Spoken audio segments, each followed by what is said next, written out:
नमस्कार साथियों, आज हम आपके सामने लेके आए हैं कक्षा 9 का एक द्वितीय अध्याय संसाधन के रूप में लोग। चलिए, अवलोकन। संसाधन के रूप में यानी अर्थव्यवस्था के दायित्व में अधिक परिसंपत्ति के रूप में व्याख्या करने का प्रयास है।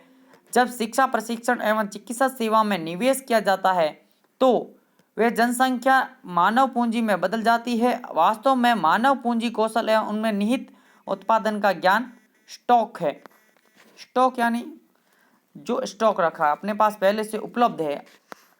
संसाधन के रूप में लोग वर्तमान उत्पादक कौशल एवं क्षमताओं के संदर्भ में किसी देश को कार्यरत लोगों का वर्णन करने का एक तरीका है। उत्पादक पहलू की दृष्टि से जनसंख्या का विचार करना सकल राष्ट्रीय उत्पादन की सृजन में उनके योगदान एवं क्षमता पर बल देता है। दूसरे संसाधनों की भांति ही जनसंख्या में एक संसाधन एक मानव संसाधन है। यह विशाल जनसंख्या का एक सकारात्मक पहलू है जिसे प्रायतः उसके वक्त उस वक्त अनदेखा कर दिया जाता है जब हम उसके नकारात्मक पहलू को देखते हैं, जैसे भोजन, शिक्षा और स्वास्थ्य सुविधाओं की जनसंख्या तक पहुंचाने में संबंधी समस्याओं का विचार करते समय। जब इस विद्यमान मानव संसाधन की और अधिक शिक्षा तथा स्वास्थ्य द्वारा और विकसित किया जाता है तो मानव पूंजी निर्माण कहते हैं, जो भौतिक पूंजी निर्माण की भांति ही देश की उत्पादक शक्ति में वृद्धि करता है। मानव पूंजी निवेश शिक्षा, प्रशिक्षण, स्वास्थ्य सेवा के द्वारा भौतिक पूंजी की भांति ही प्रतिफल प्रदान करता है। उत्पादन अधिक शिक्षित, बेहतर प्रशिक्षण में उच्च उत्पादक के कारण होने वाले अधिक आय एवं और साथ ही में अधिक स्वस्थ लोगों की उच्च उत्पादकता के रूप में इसे प्रत्यक्षता देखी जा सकती है।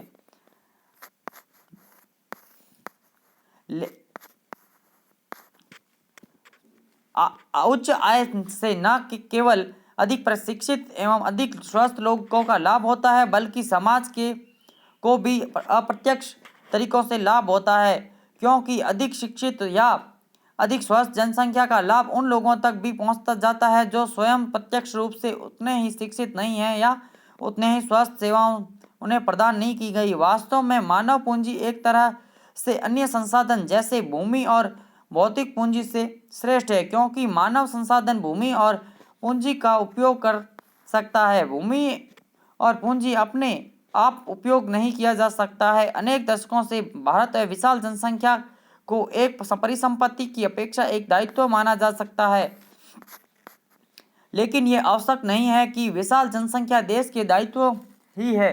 मानव पूंजी में निवेश द्वारा इसका एक उत्पादक परिसंपत्ति में बदल जाता है। उदाहरण के लिए सबके लिए शिक्षा एवं स्वास्थ्य, आधुनिक प्रौद्योगिक प्रयोग में औद्योगिक एवं कृषि श्रमिकों के प्रशिक्षण में उपयोग, वैज्ञानिक अनुसंधान द्वारा ही संसाधनों का व्यय होता है।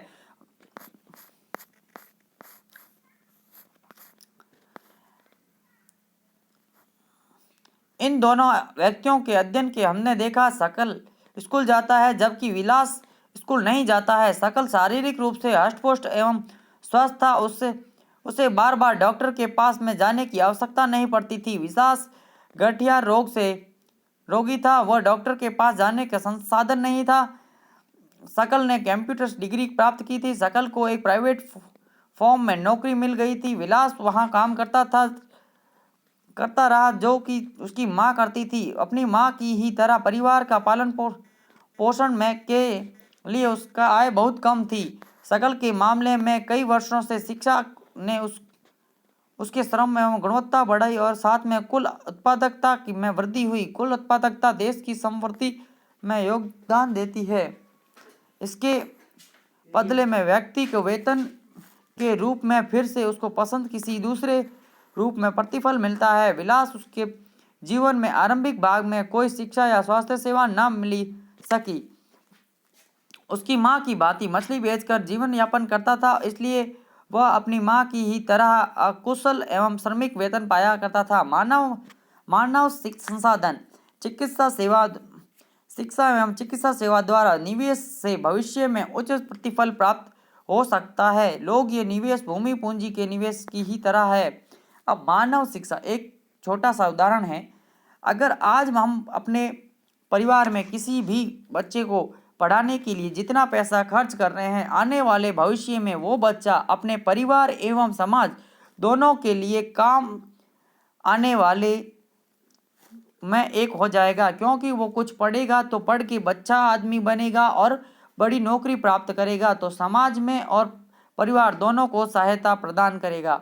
जिस तरह हम खेती में पहले निवेश करते हैं, उसमें कुछ बोते हैं, पैसा लगाते हैं, फिर हमें कृषि से जिस प्राप्त होता है, एक बच्चा भी जिस शिक्षा एवं स्वास्थ्य से निवेश करता है, भविष्य में उसकी समाज को वृद्धि योगदान रूप में अधिक प्रतिफल दे सकता है। यह देखा जाता है कि शिक्षा माँ बाप अपने बच्चों को शिक्षा के अधिक निवेश करते हैं, और इसलिए क्योंकि वे स्वयं भी शिक्षा का महत्व का अनुभव होता है और उचित पोषण एवं स्वास्थ्यता के प्रति भी वे सचेत होते हैं। इस प्रकार वे अपने बच्चों के स्कूली शिक्षा एवं अच्छी स्वास्थ्य की आवश्यकताओं को पूरी तरह ध्यान रखते हैं। इस तरह इसके मामले में एक अच्छा चक्र बनाया जाता है। विपरीत स्वयं भी शिक्षित एवं स्वास्थ्यता का सुविधा वांछित स्थिति में रहने वाले माँ बाप एक दुष्चक्र सर्जित कर लेते हैं और अपने बच्चों को अपनी ही तरह सुविधाओं से वंचित स्थिति में रखते हैं। जापान जैसे देश ने अपने मानव संसाधन पर निवेश किया है, उनके पास में कोई प्राकृतिक संसाधन नहीं है, यह विकास धनी देश है। वे अपने देश के लिए आवश्यक प्राकृतिक संसाधनों के आय करते हैं और वे कैसे धनी एवं विकसित बने हैं, उन्होंने लोगों में विशेष रूप से शिक्षा और स्वास्थ्य के क्षेत्र में निवेश किया है। उन लोगों ने भूमि और पूंजी जैसे अन्य संसाधनों का कुशल एवं उपयोग किया है। उन लोगों को जो कुशलता एवं प्रौद्योगिक विकास की, उसी से ये देश और धनी और विकसित बना है। पुरुष और महिलाओं के आर्थिक क्रियाकलाप विलास और शकल की तरह है। विभिन्न क्रियाकलाप संकलन हमने देखा कि विलास मछली बेचता है और शकल को एक फॉर्म में नौकरी मिल जाती है। विभिन्न क्रियाकलापों में 3 प्रमुख क्षेत्र को प्रथम प्राथमिक, द्वितीय और तृतीय वर्गीकृत किया गया है। प्राथमिक क्षेत्र में अंतर्गत कृषि, वानिकी, पशुपालन, मत्स्य पालन, मुर्गी पालन और खनन एवं उत्खनन शामिल होता है। द्वितीय क्षेत्र में विनिर्मित शामिल होता है और तृतीय क्षेत्र में व्यापार, परिवहन, बैंकिंग प्रणाली, संचार, बीमा, शिक्षा, स्वास्थ्य, पर्यटन सेवा इत्यादि शामिल किए जाए हैं। क्षेत्र में क्रियाकलाप में फलस्वरूप वस्तुओं को सेवाओं का उत्पादन होता है। ये क्रियाकलाप राष्ट्रीय आय एवं मूल्यवर्धन करते हैं। ये क्रियाएं आर्थिक क्रिया कहलाती है। आर्थिक क्रिया से 2 भागों में होता है, एक बाजारी क्रिया, एक गैर बाजारी क्रियाएं। क्रियाओं में वेतन लगभग उद्देश्य की गई क्रिया से ही श्रमिक एवं भुगतान होता है। इसमें सरकारी सेवाएं सहित एवं वस्तुओं उत्पादन मिलता है। गैर सरकारी क्रियाओं का अभिप्राय स्व उपभोग के लिए उत्पादन है। इसमें प्राथमिक उत्पादों का उपयोग प्रसंस्करण, अचल संपत्ति का लेखा उत्पादन किया जाता है। ऐतिहासिक सांस्कृतिक कारणों से परिवार, महिला एवं पुरुषों के बीच में श्रम का विभाजन और आमतौर पर महिलाएं घर का कामकाज करती है, पुरुष खेती का काम करते हैं। शकल की माँ शीला खाना बनाती थी, बर्तन साफ करती, कपड़े धोती, घर की सफाई करती और अपने बच्चों की देखभाल करती। शकल का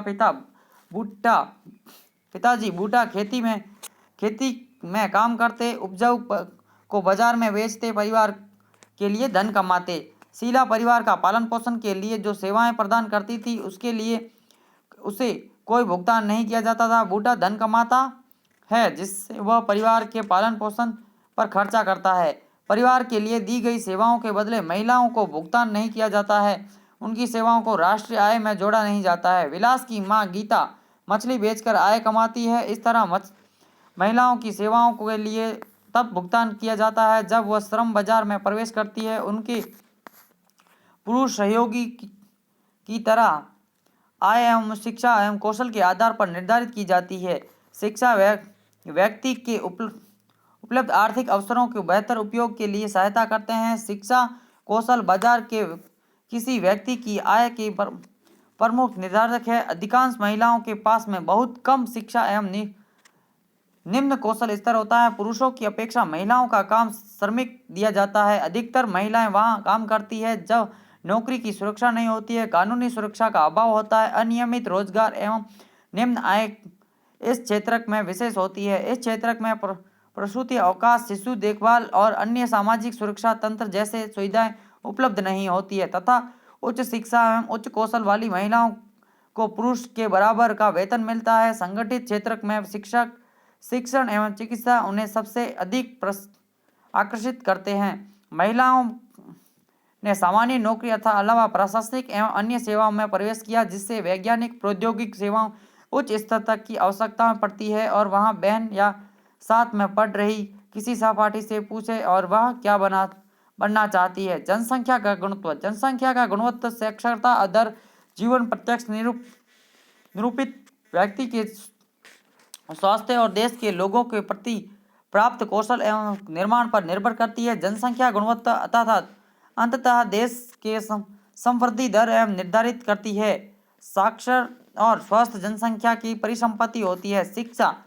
आपने जीवन में प्रारंभिक वर्षों में सकल क्षेत्रों शिक्षा के बाद में क्षेत्र वर्षों में अच्छी नौकरी और अच्छे वेतन के लिए रूप में उसे फल दिया है। हम देखा है कि सकल के विकास के लिए शिक्षा एक महत्वपूर्ण आघात है। इसने उसके लिए एक नया क्षितिज खोला, नई आकांक्षाएं दी और जीवन के मूल्य विकास किया। न केवल सकल के लिए बल्कि समाज के विकास में शिक्षा का योगदान एवं राष्ट्रीय आय एवं सांस्कृतिक समृद्धि वृद्धि हुई है करती है। प्रशासन की कार्य क्षमता बढ़ती है। प्राथमिक क्षेत्र में सार्वजनिक पहुंच धारणा गुणवत्ता प्रदान करने का प्रावधान किया गया है और इस मामले में लड़कियों का विशेष जोर दिया जाता है। प्रत्येक जिले में नवोदय विद्यालय जैसे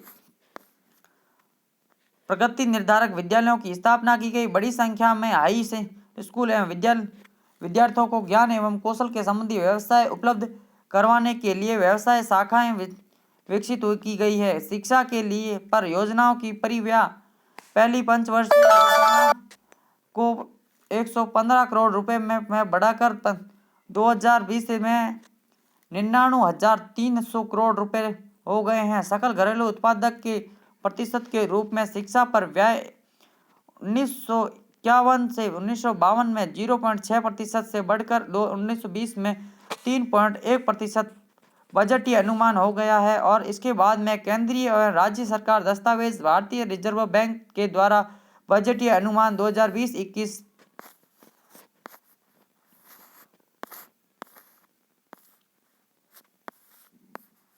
में घटकर 2.8% बताया गया है।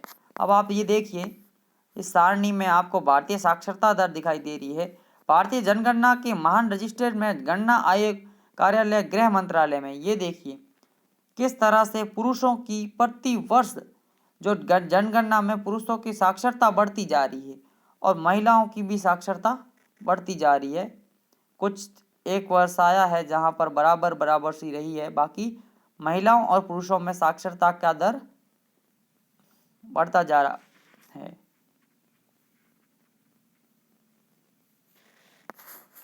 अब बात करते हैं हम 18% से बढ़कर 2018 में 85% हो गया है। और साक्षरता प्रत्येक नागरिक का न केवल अधिकार है बल्कि यह नागरिक द्वारा अपने कर्तव्यों का ठीक प्रकार से पालन करना अर्थात अपने अधिकारों को ठीक प्रकार से लाभ उठाने के लिए अनिवार्य भी है तथा जनसंख्या के विभिन्न भागों के बीच में व्यापक अंतर पाया जाता है। महिलाओं की अपेक्षा पुरुषों में साक्षरता दर करीब 16% अधिक है। ग्रामीण क्षेत्रों में अपेक्षित नागरिक क्षेत्रों में साक्षरता दर करीब 14.2% अधिक है। और वर्ष 2011 में केरल के कुछ जिलों में साक्षरता 94% है, जबकि बिहार में 62% है। वर्ष 2019-20 में प्राथमिक स्कूल प्रणाली भारत में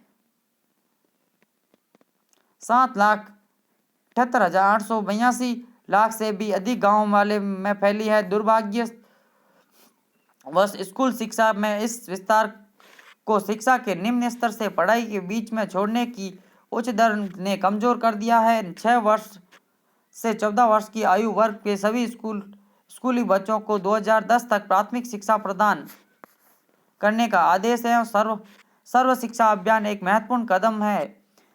राज्यों में स्थानीय सरकारों ने प्राथमिक शिक्षा एवं सार्वभौमिक लक्ष्यों को प्राप्ति करने के लिए सामुदायिक सहभागिता के साथ में केंद्रीय सरकार द्वारा यह समयबद्ध पहल है।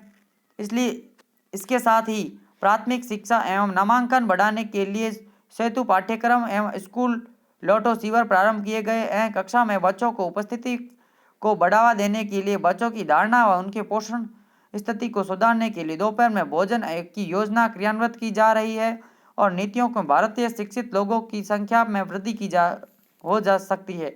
12वीं योजना के उच्च शिक्षा एवं 18 से 23 वर्ष की आयु वर्ग के नामांकन में 27% की वृद्धि हुई है। 2018 में रही है। विश्व औसताना 26% से मिला जुला यह रणनीति पहुंच में वृद्धि, गुणवत्ता एवं राज्यों के लिए विशेष पाठ्यक्रम में परिवर्तन को स्वीकार करना एवं व्यवसायीकरण एवं सूचना प्रौद्योगिकी एवं उपयोग को जाल बिछाने का केंद्र है एवं प्रयास दूरस्थ शिक्षा, औपचारिक अनौपचारिक दूरस्थ तथा संचार प्रौद्योगिकी को शिक्षा देने वाली शिक्षण संस्थाओं के अभिसरण में भी केंद्र ने पिछले 60 वर्षों में विशेष क्षेत्रों में उच्च शिक्षा देने वाली शिक्षण संस्थाओं तथा विश्वविद्यालयों की संख्या में महत्वपूर्ण वृद्धि की है। 1951 से 2019-20 के बीच में कॉलेजों तथा विश्वविद्यालयों की संख्या में वृद्धि और छात्रों के नामांकन तथा अध्यापकों की शिक्षण भर्ती में वृद्धि हुई है। ये आपके सामने सारणी दे रखी है, आप सारणी में देख सकते हैं। 1951 से 50 से 51 में महाविद्यालय हुए हैं 750, विश्वविद्यालय 30, विद्यार्थियों की संख्या है 2,63,000 और शिक्षक जो है 24,000। तो इस तरह से हर साल छात्र और शिक्षकों की संख्या की वृद्धि हुई है। अब बात करेंगे कल अपन स्वास्थ्य शिक्षा।